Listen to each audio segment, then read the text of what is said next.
what's up, you guys? Marty Schwartz here with Marty Music. Thank you for clicking on this video and hanging out with me for a bit. We're going to work on some lead guitar stuff, and really the focus is taking a lick, like when you learn a lick, and internalizing it and turning it into music and adding it to your own arsenal, your own vocabulary of licks. So I'm going to take an Angus Young lick, and I was playing it in the intro there. I'm going to show you the lick, but then also show you what I mean, what I do, how to internalize it, and make more music out of it, which is, I think, the goal.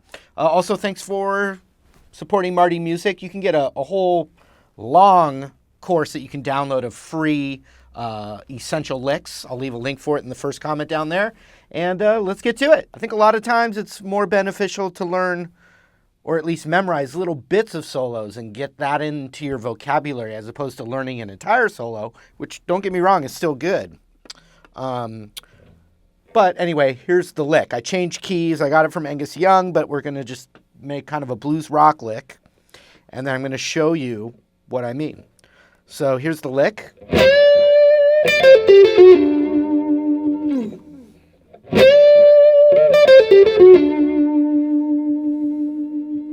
One more time. So we learn the lick, and then we kind of deconstruct elements of the lick. So the first thing, we're in the key of D. It's the D minor pentatonic scale, and I am bending the 13th fret on the B string up a whole step, which is bending up to the root note.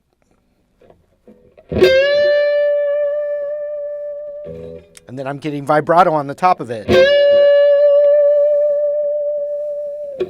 which can be tricky. Just repetition is going to get you there. Kind of shaking the neck a little bit, thinking of it that way. All right, so that's the first part. So then we're hitting the root up top here.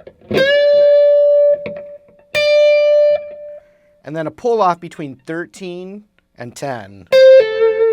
And when you do that pull off, it enables you to play faster. So that was 1, 2, 3 notes with 2 picks. A down, and then an up.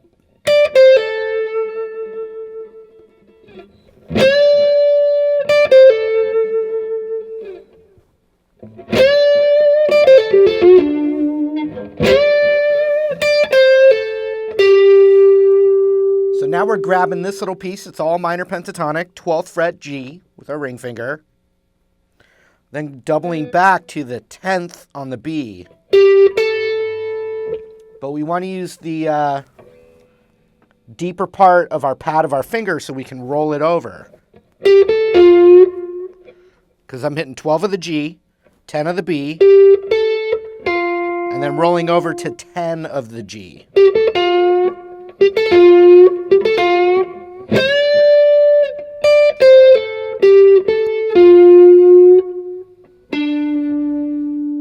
And then I land on the root right there.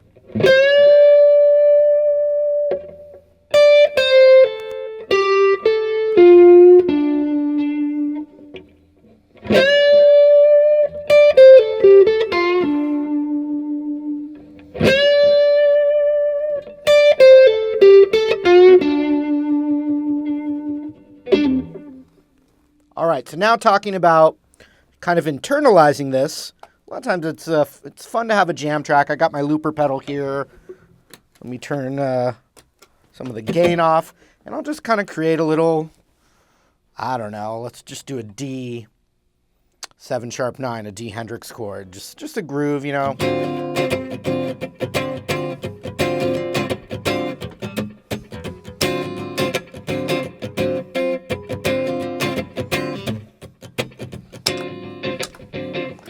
Little bass for fun.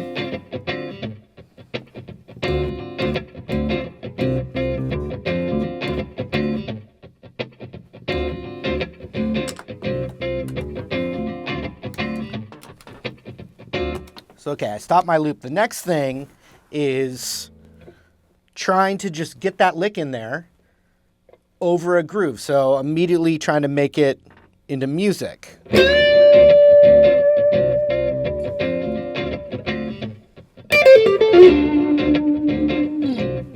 So I'm going to work with the phrasing a little bit. See how those were two different, but the same lick?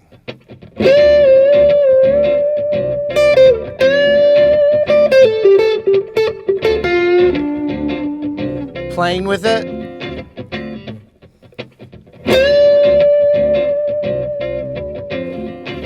Maybe just that.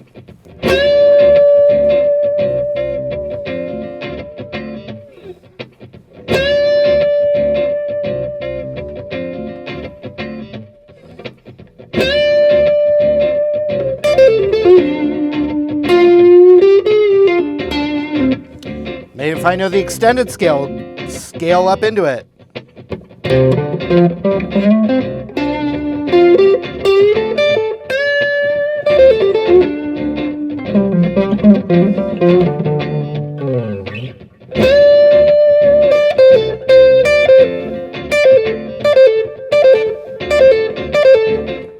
So then I could say, okay, well, let me just take another piece of that, right?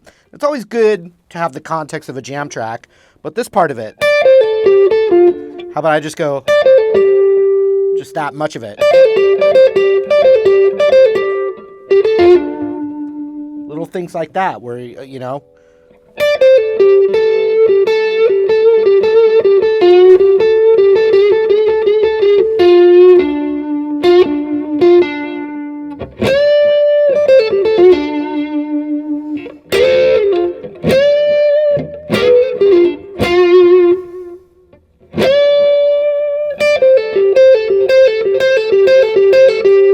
That little piece.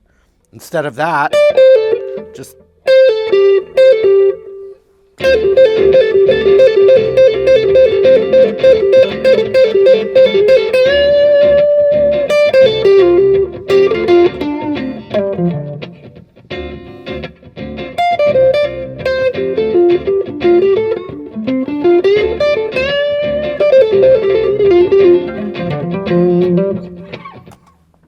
so when you, in the future, if you go and try and learn, you know, one of those really long Pink Floyd solos or Slash or whatever, don't be afraid to just dig into a little tiny little piece of it and then go take it into the lab and see if you can get it into your licks. It's going to be, you know, really beneficial to you. So. All right, there it was. Thank you again. Also, a quick reminder, there's a link for Essential Licks down in the first comment down there. So thank you for checking that out. I really appreciate it. Feel free to leave requests in the comments below. And if you haven't yet, I appreciate you subscribing here to Marty Music. Thanks again, and we'll see you later.